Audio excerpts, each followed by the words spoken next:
Now, 6 governors, 7 ministers, and some senior aides will accompany Nigeria's President, Bola Tinubu, to the 78th United Nations General Assembly in New York, United States of America, on Sunday. And this would be President Tinubu's first outing at the UNGA. A statement on Saturday by the Special Advisor to the President on Media and Publicity, UNGA, gave a detailed outline of the President's plan, including various sideline businesses and bilateral meetings. According to Ngelale, Tinubu will be accompanied by Governor Umo Eno of Akwa Ibom State, Muhammad Yahya of Gombe State, Hope Uzodinma of Imo State, Ubasani of Kaduna State, Abdurrahman Abdurrazak of Kwara State, Seyi Makinde of Oyo State, and the Chief of Staff to the President, Femi Gbajabiamila. Now, ahead of the high-level week of the 78th session of the United Nations General Assembly, the UN chief, Antonio Guterres, says the agency will not stop efforts to make sure that peace comes to Ukraine in line with the United Nations Charter and in line with international law. Secretary General also says climate change and risks of disruptions caused by new technologies that lack an effective global governance system is on the agenda of the summit. Guterres says making achieving sustainable development goals a reality is top priority for United Nations. Today spends more money servicing the debt than in education. So this shows how much we need to transform an unfair international global system to make sure that the sustainable development goals become a reality. We have an ambition climate summit in which we are asking countries and we are asking companies and we are asking civil society and others to come and to present their engagement with new projects, with new commitments, able to reverse the present trend in which climate change is out of control, as we know. Universal health coverage is an essential objective of the UN. And it requires not only health systems to work, it requires also financial systems to be much more fair than what they are today. Now, Public Affairs Analyst Achike Chude joins me on the news for more on this. Mr. Achike Chude, are you there? Good afternoon. Good to have you join us. It's a pleasure. Thank you for having me. Okay, now let's talk about international outings so far. The president's recently returned from the India, the summit that occurred in India, G20. We have the African Climate Summit in Kenya, and now the upcoming United Nations General Assembly. What do you think Nigeria can make out of these upcoming summits to hold very shortly? Yeah, well, I think it's about engagement. It's about the visibility of Nigeria. It's about telling people that Nigeria is not so much about bad news. It's not so much about corruption. It's not so much about insecurity. It's not so much that there's so much more that can be done in Nigeria than foreign. So I think that what the president is looking to do is tell Nigeria to the rest of the world with the hope that Nigeria will attract the level of investment and attention that we believe that people the president Nigeria should be attracted. So this is it. I mean, in the places that we've gone to, it's hard to talk about business and investment. That was what we did with India.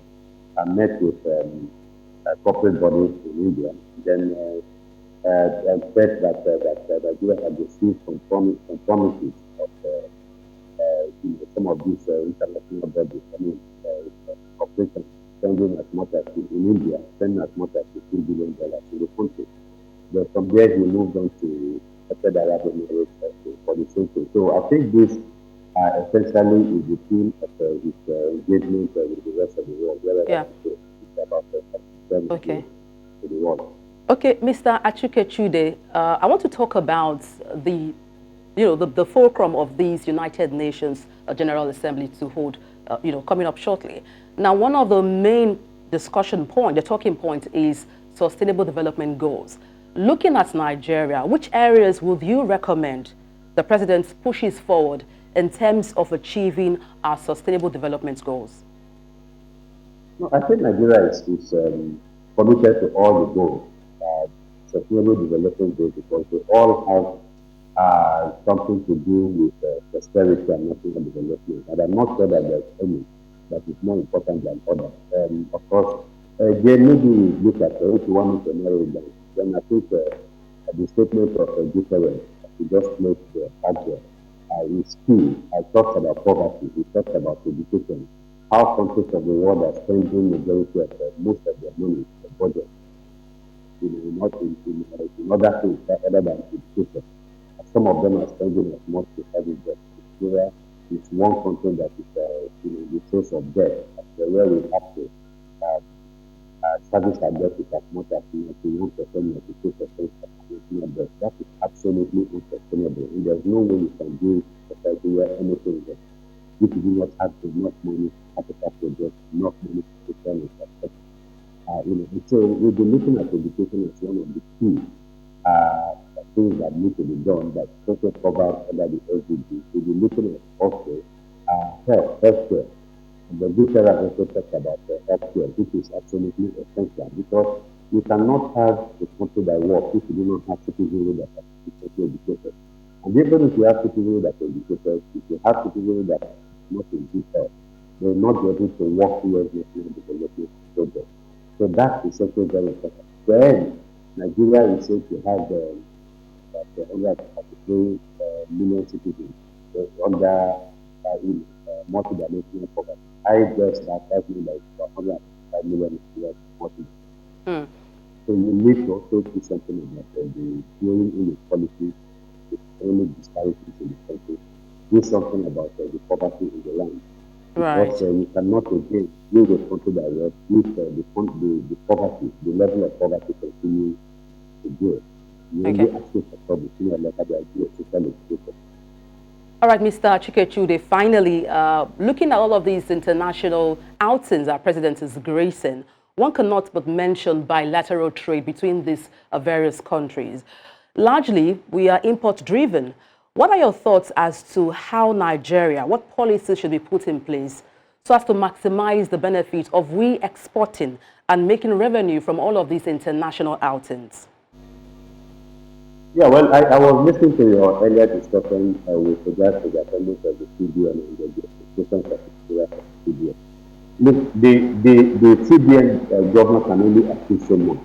For as long as it's running an economic policy of the government and that economic policy is geared towards proper economic development and prosperity.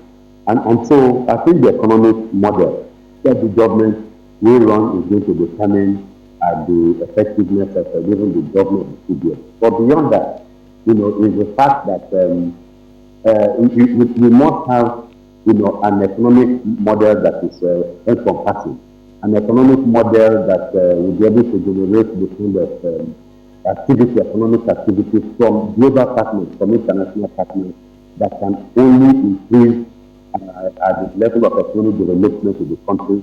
For instance, the issue of energy. Energy is of critical importance to anything we want to do within the economy. We need to be able to generate enough spaces for millions of unemployed youth in this country to gain employment. So these are some of the things. And then, but again, beyond that, is the fact that you can only do so much in terms of image launching. Because the people that are going to, that you're talking to, are not going to come to Nigeria because the president of Nigeria has spoken to them. They are not ever going to do that. They are also going to do their own fact finding.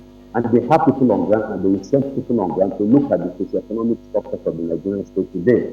And the politics, also. Are they enough to drive the investment? Are they enough to protect their investment when they come to Nigeria?